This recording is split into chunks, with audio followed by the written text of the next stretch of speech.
الذي شرف الأنام بصاحب المقام الأعلى سيدنا ومولانا محمد الحبيب المصطفى الذي نور الله به الأرض ونور به السماء، صلى الله عليه وعلى آله وصحبه وسلم، الذي جعله الله رحمة للعالمين ونورا، فكما اجتمعنا وإياكم على محبته واستماع شمائله، نسأله سبحانه وتعالى أن يجمعنا وإياكم على حوضه المورود الذي من شرب منه شربة لا يظمأ بعدها أبدا. Alhamdulillah, beliau Al-Habib Abdullah bin Abdurrahman Al-Muhdar memulai dengan muqaddimah membaca Alhamdulillah, yang mana Allah Subhanahu wa Ta'ala memberikan kemuliaan kepada seluruh manusia dengan diutusnya Nabi besar Muhammad sallallahu alaihi wasallam. Dan beliau mengatakan, sebagaimana kita dikumpulkan di tempat yang mulia ini untuk mendengarkan sirah Nabi besar Muhammad sallallahu alaihi wasallam, dan berkumpulnya kita karena landasan cinta kepada Rasulullah sallallahu alaihi wasallam. Semoga kita nanti juga dikumpulkan di surganya Allah Subhanahu wa Ta'ala, dan kita diberi kemuliaan untuk meneguk daripada telaga Kausar yang barang siapa yang meminumnya sekali tegukan tidak akan dahaga selama-lamanya. Wa yawm miladin Nabi Muhammad SAW هو اليوم الذي شرف الله الوجود بأعظم مولود محمد الحامد المحمود صلى الله عليه وآله وصحبه وسلم، فهو أفضل يوم على الإطلاق، وليلته أفضل ليلة على الإطلاق، لا تفضلها ليلة ولا يفضله يوم، إذ لولا ما عرفنا صيام ولا صلاة ولا عرفنا حج ولا عرفنا شيء من شرائع الدين إلا ببركة الرؤوف الرحيم محمد صلى الله عليه وعلى آله وصحبه وسلم. كانت لأمتي هذا اليوم هي أفضل ليلة من ليلة القدر، أفضل يوم من سائر الأيام. لهذا إذا جاء شهر ربيع الأول نحن نتذكر هذه النعمة العظيمة التي أنعم الله بها علينا، نعمة لا توجد لها قيمة، نعمة أن جعلنا وإياكم من أمة النبي محمد صلى الله عليه وآله وصحبه وسلم، الذي هي خير الأمم التي أبرزها الله سبحانه وتعالى، وما كنا خير أمة إلا ببركة سيد الأمم محمد صلى الله عليه وآله وصحبه وسلم. Hari kelahiran Rasulullah sallallahu alaihi wasallam merupakan paling mulia-mulianya hari.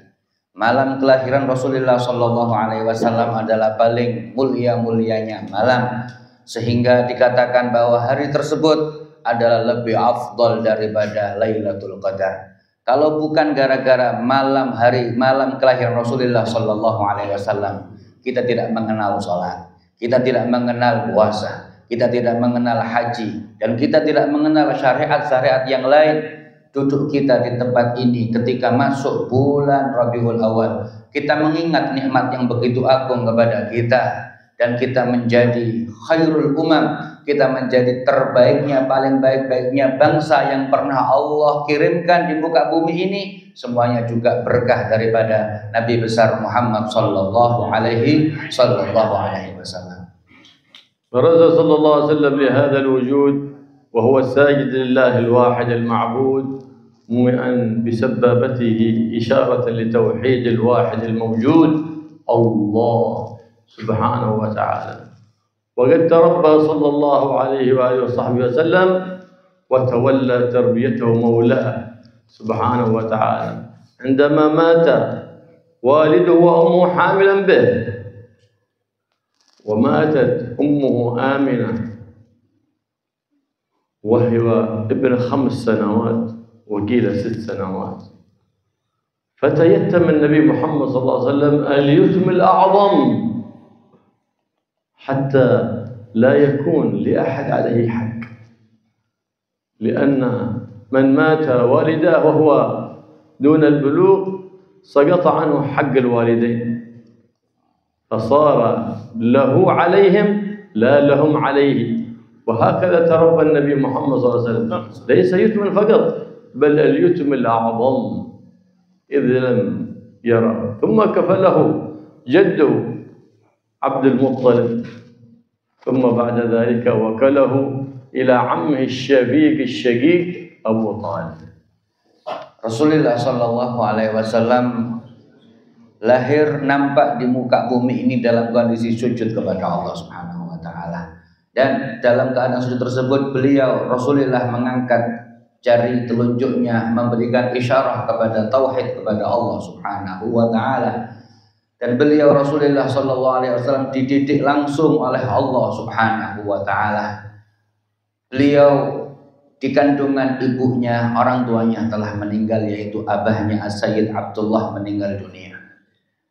Ibu ketika Rasul Shallallahu Alaihi Wasallam berumur 5 tahun, ada yang mengatakan 6 tahun, ditinggal oleh ibunya, sehingga beliau adalah Rasulullah Shallallahu Alaihi Wasallam yatimul a'zam, seorang anak yatim yang sangat agung sekali. Hikmah dari ini adalah supaya tidak ada siapapun orang daripada makhluk ini yang Rasulullah Shallallahu Alaihi Wasallam menunaikan haknya kepada mereka. Karena ketika anak ditinggal oleh orang tuanya, maka hak daripada anak untuk betul-betul memberikan haknya bakti kepada kedua orang tuanya sudah gugur. Maka bagaimana Rasulullah Shallallahu Alaihi Wasallam supaya semua makhluk yang ada di muka bumi ini menunaikan haknya kepada Rasulullah Shallallahu Alaihi Wasallam, bukan Rasulullah Shallallahu Alaihi Wasallam yang membayar haknya kepada mereka. Kemudian Rasulullah Shallallahu Alaihi Wasallam dirawat oleh kakeknya Sayyiduna Abdul Muttalib, kemudian dirawat oleh pamannya yang sangat welas asih, yaitu Sayyiduna Abu Thalib radhiyallahu ta'ala anhu. ثم توفي والد النبي محمد صلى الله عليه وسلم عبد الله عندما كان عند أخواله في المدينة المنورة، وقبر سيدنا عبد الله والد النبي محمد صلى الله عليه وسلم في المدينة المنورة، وهو راجع مع والدته وخادمته من المدينة إلى مكة، ازداد بها المرض، لأن هذه كانت المدينة قبل أن يحلها النبي محمد صلى الله عليه وسلم كانت موبوءة، كل من دخلها يمرض، حتى سكنها الطبيب الأطباء محمد، فصار كل من يدخلها يشفى بإذن الله. تحولت من دار داء إلى دار شفاء ببركة الحبيب المصطفى محمد صلى الله عليه وآله وسلم. وهي راجعة من المدينة إلى مكة في أثناء الطريق وهي في الأبواء ازداد بها المرض واشتد حتى احتضرت للوباء، فقالت إن أمت فقد خلفت طهرا تزكو به الأرض وتزكو به السماء، لهذا سمته محمدا. فقيل لجدي عبد المطلب لما سميته محمد؟ قال رجوت الله أن يحمد في الأرض وأن يحمد في السماء. فأنشأت أبيات تمدح فيها النبي محمد صلى الله عليه وسلم وما سيؤول إليه، يدل على أنها على كمال الإيمان. وهكذا كل آباء النبي محمد صلى الله عليه وسلم، وكل أجداد النبي محمد صلى الله عليه وسلم، وكل أمهات النبي محمد صلى الله عليه وسلم، وكل جدات النبي محمد على الإيمان التام بشاهد قوله سبحانه وتعالى وتقلبك في الساجدين. وقال صلى الله عليه وسلم لم يزل الله ينقلني من الأرحام الزكية الطاهرة من الأصلاب الزكية الطاهرة إلى الأرحام الزكية الفاخرة، من الأصلاب الشريفة الطاهرة إلى الأرحام الزكية الفاخرة، حتى أخرجني الله من بين أبوي وهما لم يلتقيا على سفاح قط. ما خرج النبي محمد صلى الله عليه وسلم إلا من نكاح كنكاح الإسلام. Ayah daripada Rasulullah Sayyiduna Abdullah. Beliau wafat ketika beliau berkunjung kepada paman-pamannya dari Bani Najjar di Madinah, dan beliau wafat di sana dan makamnya sekarang juga di Madinatul Munawwarah. Kemudian Rasulullah Shallallahu Alaihi Wasallam diajak ziarah oleh ibunya Sayyidatuna Aminah radhiyallahu taala anha menuju ke Madinah. Ketika pulang dari Madinah, Sayyidatuna Aminah mengalami sakit parah, dan ketika di Abwa beliau meninggal dunia. Madinah sebelum kemasukan Rasulullah Shallallahu Alaihi Wasallam adalah tanah yang daerah yang menyebabkan sakit. Orang masuk situ keluar sakit. Orang masuk situ keluar sakit. Namun setelah masuknya Tabibul Atibba, dokter daripada seluruh dokter Rasulullah Shallallahu Alaihi Wasallam, tanah yang asalnya sifatnya itu banyak memberikan sakit, ketika masuk Rasulullah Shallallahu Alaihi Wasallam maka berubah menjadi tanah kota syifa, tanah kota yang memberikan kesembuhan. Ya, maka yang dulunya orang masuk ke Madinah sakit, sekarang orang masuk ke Madinah bertambah sembuh.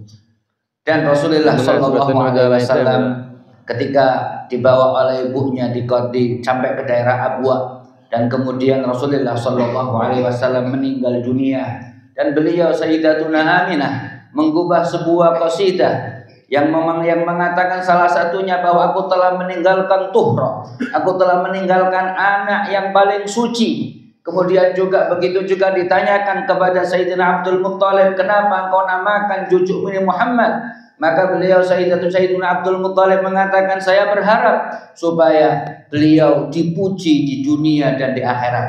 Maka inilah akidah kita. Kita meyakini bahwa ibu Rasulullah, ayah Rasulullah, kakek-kakek Rasulullah, nenek-nenek Rasulullah, semuanya adalah orang yang sempurna imannya kepada Allah Subhanahu wa taala. Dengan syahid, dengan dalil, Allah mengatakan wa taqallubaka fis sajidin. Allah Subhanahu wa taala mengerti bolak-baliknya engkau wahai Muhammad fis sajidin, disifatkan kepada di dalam orang-orang yang sujud. Rasul sallallahu alaihi wasallam juga mengatakan, tidaklah aku berpindah dari sulbi yang mulia menuju rahim yang suci, dan begitu terus sampai aku dikeluarkan oleh Allah Subhanahu wa taala dari nikahan, dari pernikahan, bukan daripada perzinahan.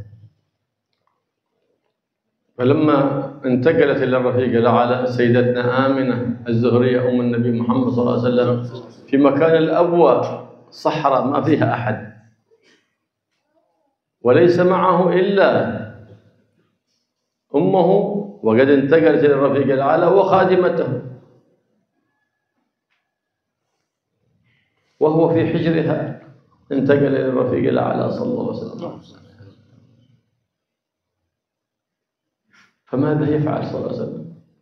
حفر قبرها مع خادمته بيده الشريفة، واعتجن القبر بدموع النبي محمد صلى الله عليه وسلم، وهو يحفر قبرها وتسيل دموعه على خديه، وهو لا زال في سن الخامسة من عمره صلى الله عليه وآله وصحبه وسلم. ودفن والدته في ذلك الموضع المسمى بالأبواء، وقبرها معروف إلى اليوم يزار. فلما دفن رجع إلى مكة، ذهب إلى المدينة مع والدته ورجع إلى مكة مع خادمته، وقد دفن والدته في الأبواب. قالت الملائكة صار حبيبك محمد يتيما يا رب، من يتولاه؟ فقال المولى سبحانه وتعالى أنا أتولاه. فقالت الملائكة لله درك من يتيم إن قدرك عند الله عظيم. Ketika ibunda Rasulullah sallallahu alaihi wasallam Sayyidatu Aminatu Zuhriyah meninggal dunia, dan Rasulullah sallallahu alaihi wasallam yang masih berumur 5 tahun itu di pangkuan beliau, dan di waktu itu tidak ada siapapun kecuali beliau, Rasulullah, ibunya, dan pembantunya yaitu Sayyidatuna Ummu Aiman. Maka Rasulullah Shallallahu Alaihi Wasallam dengan tangannya yang mulia, yang masih berumur 5 tahun 6 tahun bersama pembantunya untuk menggali kuburan ibunya, dan kuburan tersebut dialiri oleh tetesan tangisan Nabi besar Muhammad Sallallahu Alaihi Wasallam. Kemudian Rasulullah Sallallahu Alaihi Wasallam sama pembantunya kembali ke Mekah. Subhanallah, berangkat dengan ibunya, namun kembali sendirian, sampai para malaikat mengatakan, ya Allah, engkau tinggalkan kekasihmu dalam kondisi yatim. Siapa yang akan merawatnya? Siapa yang mengurusnya? Maka Allah subhanahu wa ta'ala mengatakan, saya sendiri yang mengurusnya. Maka malaikat alaihimussalam mereka mengatakan, sungguh mulianya anak yatim ini, karena sesungguhnya dia adalah anak yatim yang selalu dipandang oleh Allah subhanahu wa ta'ala. Su'ila Nabi Muhammad SAW, man addabaka? Qala addabani Rabbi fa ahsana ta'dibi. Allah tawalla fi jami'i ahwalihi min sigharihi ila an dhaharat nubuwwatuhu fil 40.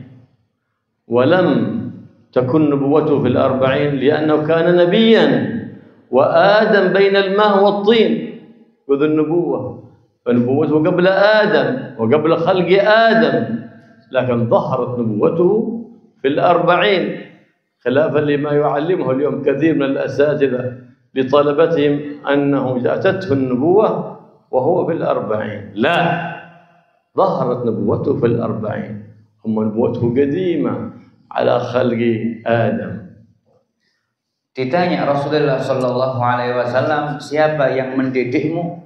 Maka Rasulullah SAW menjawab, Addabani Rabbi, aku dididik oleh Tuhanku, dan Tuhanku selalu memperbaiki, selalu baik di dalam didikanku.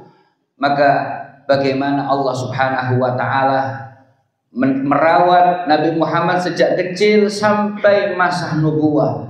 Dan masa nubuwah itu adalah umur 40 tahun. Beliau mengatakan, sesungguhnya kenabian Nabi Muhammad SAW itu sudah ada sejak sebelum Nabi Adam itu lahir. Hanya 40 tahun adalah ditampakkannya kenabian oleh Allah Subhanahu wa ta'ala. Maka para asatidz yang menjelaskan bahwa Nabi diangkat pada umur tahun, ini kurang benar. Yang benar adalah Nabi Muhammad itu sudah Nabi sebelum Adam diciptakan oleh Allah Subhanahu wa ta'ala. Hanya 40 tahun adalah ditampakkannya kenabian tersebut. Walamma su'ila Sayyidina Isa bin Maryam, man addabaka? Ma jaa bil kalimati alladhi jaa biha sayyid al-awwalin wal akhirin. Qala ra'aytu jahla al-jahil fajtanabtuhu. عندما أرى الناس يفعلون الخطأ أنا أعرف أنتقد عليهم فأتجنب ذلك الخطأ، لأنني إذا انتقدت على من يرتكب الخطأ فغيري ينتقد علي إذا تركت ذلك الخطأ. رأيت جهل الجاهل فاجتنبته وإحسان المحسن فاتبعته.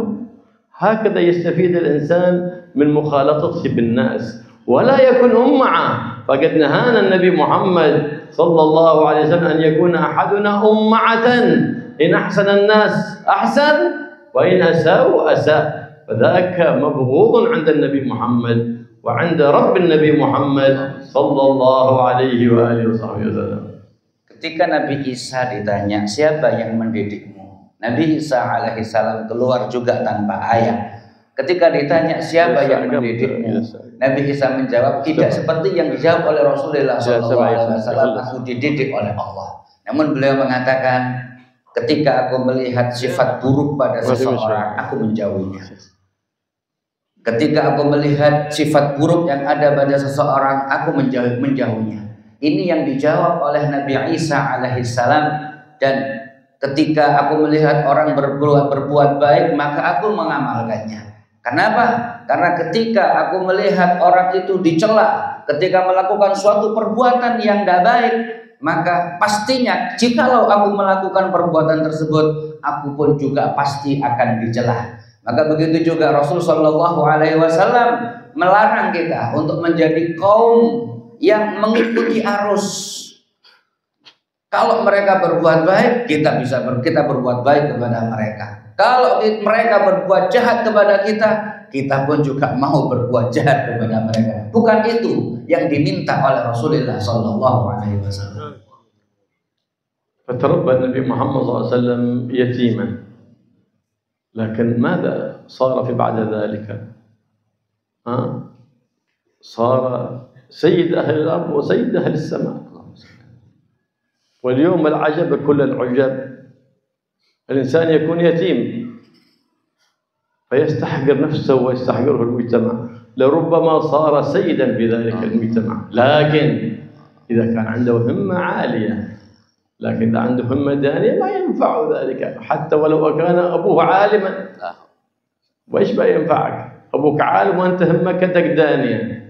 لكن رب يتيم أحب والده وأحب والدته فهو يترحم عليهم، لهذا يريد أن يكون شيئا في هذه الدنيا يفخران به في الدنيا وبيوم القيامة.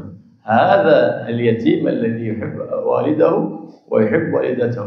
أما اليتيم الذي ما يحب والده فهو يرضى بالدون، فيسمعون من أخباره ما يشين، فلهذا يستاءان في قبريهما بسبب ذلك. فأنت يتمتهما مرتين، مرتهما فأنت يتيم الأب والأم لأنك لم تحسن حق الوالدين في حياتهما ولم تحسن حقهما بعد مماتهما. فمن أحب والداه حيين أو ميتين فإنه يحسن العمل في حياته، لأن أخبارك تصل إليهما. فإن أردت أن تسرهما فاعمل بما يسرهما، فاستحضرهما أمامك. وإن أردت أن تسيء لهما وتخزيهما في عسكر الأموات فاعمل ما يسيئهما. هذا الميزان بيدك. أنت هل تحب؟ فليس المحبة كلام أنا أحب أبي، أنا أحب أمي، كلنا كذلك. لكن هذه دعوة، ولكل دعوة بينة، فلا نصدقك في دعواك إلا إذا أقمت البينة. وما بينتك هو أن تبرهن بالأعمال التي يحبها والدك وتحبها والدتك، فحينئذ تبرهن عن بتلك الأفعال عن تلك المحبة. Rasulullah Shallallahu Alaihi Wasallam yatim piatu, namun beliau terus menjadi sayyidu ahlil ardi wa sayyidu ahlis sama, menjadi pemimpin penduduk langit, pemimpin penduduk bumi. Maka jangan sampai sekarang ada anak yatim yang merendahkan dirinya, anak yatim yang malah memiliki pikiran-pikiran yang pesimis, tidak optimis, anak yatim yang tidak mau untuk berjuang, tidak mau untuk berusaha.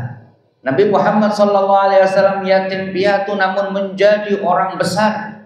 Maka sebaiknya juga anak-anak yatim sekarang betul-betul untuk berusaha, jangan sampai menjadi yatim dua kali. Yatim yang pertama ditinggalkan oleh bapak ibunya, namun yatim kedua dia yatim tentang ilmu, dia yatim tentang akhlak, dia yatim tentang adab. Kalaulah kita mengaku semuanya bahwa kita cinta kepada bapak ibu kita, pengakuan ini semuanya mengatakan begini, namun perlu bukti. Bukti kita bagaimana kita bisa membahagiakan kedua orang tua kita di alam barzakh sana. Bahagianya orang tua kita pastinya melihat anaknya memiliki akhlak, melihat anaknya memiliki adab, melihat anaknya memiliki ilmu, melihat anaknya yang mana anaknya selalu memberikan kontribusi di akhiratnya, membahagiakan kedua orang tuanya. Maka inilah maksud daripada beliau, jangan sampai seseorang itu menjadi yatim dua kali. Hendaknya seorang yang yatim memiliki semangat himmah yang tinggi untuk menggapai kemuliaan di sisi Allah Subhanahu wa ta'ala. هذا يتيم. هل هذا حجة؟ ليست هذه حجة. تجده يذهب إلى أمور مفسدة، أمور مشينة، يقول هذا يتيم. هذا ليس حجة أن تكون يتيم. اليتم الحقيقي هو أن تفقد من باطنك خوف الله، مراقبة الله، محبة حبيب الله، اتباع النبي محمد صلى الله عليه وسلم. هذا يتم هذا، وهذا هو الفقر بعينه والعياذ بالله. فنرى اليوم الناس يسوغون في مسلسلاتهم، وترى أولاد يفسدون في البلاد ويقول هذا ضحية المجتمع. لا، ما دمت متعلق بالله فثق أنه لن يضيعك الله. هو أقرب إليك وأشفق بك من أبيك ومن أمك، وإن استقاموا على الطريقة لأسقيناهم ماء غدقا، ماء العلم، ماء الأدب، ماء الأخلاق، كل هذه نعم من الخلاق سبحانه وتعالى. فما على العبد إلا أن يثق بمولاه سبحانه وتعالى، والله يعطيه من خزائن فضله، فإن خزائن المولى لا تنفد أبدا، فلا تخف من عطاء ولا شيء، فالعطاء من الله، فثق بالله فإن خزائن مولاك لا تنفد أبدا. Hakikat daripada makna yatim ketika seseorang itu hatinya sudah kehilangan rasa takut kepada Allah Subhanahu wa ta'ala. Hakikat daripada yatim adalah ketika hatinya sudah tidak memiliki rasa fakir butuh kepada Allah Subhanahu wa ta'ala, sudah tidak merasa memiliki percaya betul kepada Allah Subhanahu wa ta'ala. Hakikat daripada yatim adalah ketika dia tidak mengikuti Rasulullah sallallahu alaihi wasallam. Bagaimana Allah Subhanahu wa ta'ala berfirman, wa allaw istaqamu 'ala tariqati la asqainahum ma'an ghadaqa. Kalaulah mereka istiqamah, niscaya Allah Subhanahu wa ta'ala akan menuangkan kepada mereka ma'an ghadaqa, air ilmu, air adab, air khauf kepada Allah Subhanahu wa ta'ala, air merasa percaya kepada Allah Subhanahu wa ta'ala. Maka berpegang teguhlah kepada Allah Subhanahu wa ta'ala, karena perbendaharaan Allah sangat kaya sekali. Allah mampu untuk memberikan kepada siapa saja, bagi orang-orang yang betul-betul tawakal, bagi orang-orang yang betul-betul siqah kepada Allah Subhanahu wa ta'ala. ولهذا النبي محمد صلى الله عليه وسلم نشر فضل من يكرم اليتيم ومن يكفل اليتيم، فقال صلى الله عليه وسلم أنا وكافل اليتيم كهاتين، وقرن بين اصبعيه السبابة والوسطى في الجنة. وقال صلى الله عليه وسلم أحب البيوت إلى الله بيت يكرم فيه اليتيم، وأبغض البيوت إلى الله بيت يهان فيه اليتيم.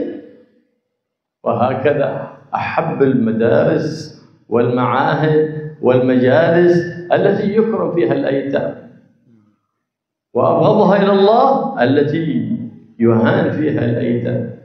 وليس معنى إكرام اليتيم ومحبة اليتيم هو أن تراه على الخطأ فتسكت عليه، لا، لكن تنبهه على هذه المحبة. يخطئ فتنبهه، تعلمه، تؤدبه. ما هو الإكرام تعطيه الفلوس مشان يروح يشتري تمباك أو مخدرات؟ أنت ساهمت في إفساد اليتيم لا في إصلاح اليتيم، كما هو شأن المجتمع الفاسد اليوم، يساهمون في إفساد اليتيم لا في إصلاح اليتيم. فإن لم تستطع فسلمه إلى من يستطيع أن يربيه فيحسن أدبه ويحسن أخلاقه ويستقيم على شريعة النبي محمد صلى الله عليه وسلم. هذه هي الكفالة وهذه المحبة وهذا هو الصدق مع الأيتام. Karena itu Rasul Shallallahu Alaihi Wasallam menyebarluaskan dan menganjurkan kepada kita semuanya untuk menghormati anak yatim. Sampai Rasul Shallallahu Alaihi Wasallam bersabda, saya dan orang-orang yang menanggung anak yatim seperti begini. Rasulullah kemudian menggandengkan antara jari telunjuk sama jari tengah, maksudnya adalah di surga. Rasul sallallahu alaihi wasallam juga bersabda, rumah yang terbaik, rumah yang dicintai oleh Allah adalah rumah yang di dalamnya ada anak yatim yang dimuliakan. Sebaliknya, rumah yang paling dibenci oleh Allah, rumah tangga yang paling dibenci oleh Allah Subhanahu wa taala adalah rumah yang di dalam rumah tersebut ada anak yatim yang dihinakan. Menanggung anak yatim, kafalah anak yatim, mencintai anak yatim, bukan ketika kita melihat dia dalam melaksanakan sesuatu yang salah kita diam saja, tidak, namun kita menegurnya, kita menasehatinya, kita mendidiknya. Ini yang dimaksud dengan kafalah anak yatim. Bukan cuma kafalah menanggung anak yatim, kita hanya cuma memberi fulus saja, memberi uang saja, yang nanti mungkin anak yatim tersebut digunakan untuk membeli hal-hal yang membahayakan, membeli narkoba dan sebagainya. Ini bukan malah memperbaiki anak yatim, malah ini adalah merusak anak yatim. Maka hendaknya kalau memang kita tidak mampu untuk hal semacam itu, hendaknya kita menyerahkan rizki yang Allah lebihkan kepada kita kepada orang-orang yang mampu untuk mendidik, untuk merawat anak yatim.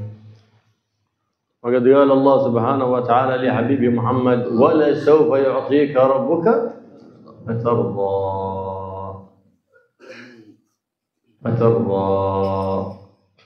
ثم قال ألم يجدك يتيما فآوى ووجدك ضالا فهدى أي وجدك يتيم فتولى ذلك الله سبحانه وتعالى.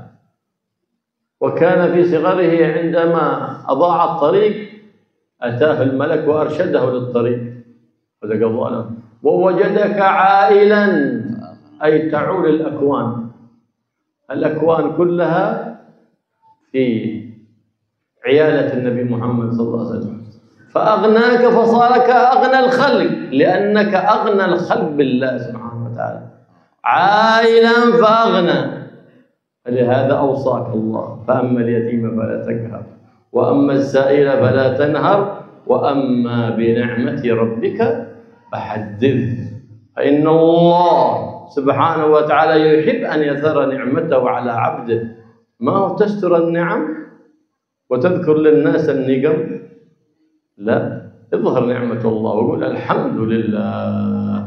فكل نعمة سيقت إلينا فالواسطة فيها حبيب الله محمد صلى الله عليه وسلم الذي صيره الله عائلا لكل الأكوان، فهو الممد لأهل الاستمداد. فمن أراد الاستمداد فليمد من معدنه وليستمد من معدنه حبيب الله محمد صلى الله عليه وسلم. فأما بنعمة ربك فحدث. الحمد لله، هذه إظهار النعمة وشكرها وتذكرها تحفظ لك النعمة، فإن النعم تزداد بالشكر ولئن شكرتم لأزيدنكم، وتبقى تلك النعم الموجودة وتصطاد بها نعم المفقودة بحمد الإله. وتذكر أن كل نعمة سيقت إليك فالواصف فيها الحبيب محمد، وكل نقمة انصرفت عنك فالواصف الحبيب محمد صلى الله عليه وآله وصحبه وسلم. فهو الواسطة العظمى في نيل ما رمنا، وهو الواسطة العظمى في دفع ما خفنا. فالله يؤمننا وإياكم في هذه الدار ويجعلنا وإياكم من الآمنين، ويجعل هذا الشهر دخوله علينا خير وبركة وأمن وأمان واطمئنان على هذه البلاد خاصة وعلى سائر بلاد الإسلام والمسلمين عامة بجاه حبيب محمد صلى الله عليه وآله وصحبه وسلم. Allah berfirman dalam surat Ad-Duha, wala saufa yu'tika rabbuka fatarda. Tuhanmu akan memberikan engkau wahai Muhammad sampai engkau puas, sampai engkau senang. Kemudian Allah melanjutkan, alam yajidka yatiman fa'awa. Bukankah Allah mendapatkan engkau wahai Muhammad dalam kondisi yatim fa'awa, kemudian Allah merawat engkau, kemudian Allah menanggung engkau. Kemudian Allah Subhanahu wa taala melanjutkan wa wajadaka ailan wa wajadaka dhalan fahada. Kemudian Allah mendapati engkau dalam kondisi engkau tersesat dulu waktu kecil. Rasul sallallahu alaihi wasallam tersesat di salah satu jalan di kota Makkah. Kemudian fahada, Rasulullah kemudian menunjukkan petunjuk jalan kepada Nabi Muhammad sallallahu alaihi wasallam. Wa wajadaka ailan fa'aghna. Kemudian Allah mendapati engkau dalam kondisi ail, fakir, fa'aghna. Kemudian Allah Subhanahu wa taala memberikan kecukupan kepada beliau. Subhanallah, pemahaman yang baru kita dapatkan dari beliau. Maksud daripada ailan adalah semua akuan, semua alam semesta ini butuh kepada Rasulullah sallallahu alaihi wasallam. Bukan Rasulullah sallallahu alaihi wasallam yang fakir hakikatnya, tidak. Kenapa? Karena hakikatnya orang yang kaya adalah orang yang kaya dengan Allah Subhanahu wa taala. Bukanlah kaya itu adalah kaya harta, namun hati yang betul-betul kembali kepada Allah Subhanahu wa taala. Wa wajadaka ailan wa wajadaka ailan fa aghna. Maka Rasulullah sallallahu alaihi wasallam adalah merupakan perantara yang teragung bagi kita semuanya. Allah melanjutkan, wa amma bi ni'mati rabbika fahaddits. Adapun dengan nikmat Tuhanmu maka ceritakanlah nikmat tersebut. Kewajiban kita adalah untuk menampakkan nikmat yang datang dari Allah Subhanahu wa taala, bukan malah kita melihat saudara kita yang mendapatkan musibah kita ngapokkan kepada mereka, tidak. Namun tugas kita adalah ketika kita mendapatkan nikmat, kita tampakkan nikmat tersebut. Kita bersyukur kepada Allah Subhanahu wa taala, dan orang yang bersyukur pasti akan mendapatkan limpahan tambahan nikmat dari Allah Subhanahu wa taala. Rasulullah sallallahu alaihi wasallam adalah merupakan wasitatul uzma, merupakan perantara yang paling agung. Perantara siapapun orang yang kepingin mendapat kenikmatan, perantaranya adalah Rasulullah sallallahu alaihi wasallam. Dan siapa yang kepingin jauh daripada musibah, maka perantaranya juga Nabi besar Muhammad sallallahu alaihi wasallam. Ya Rabbana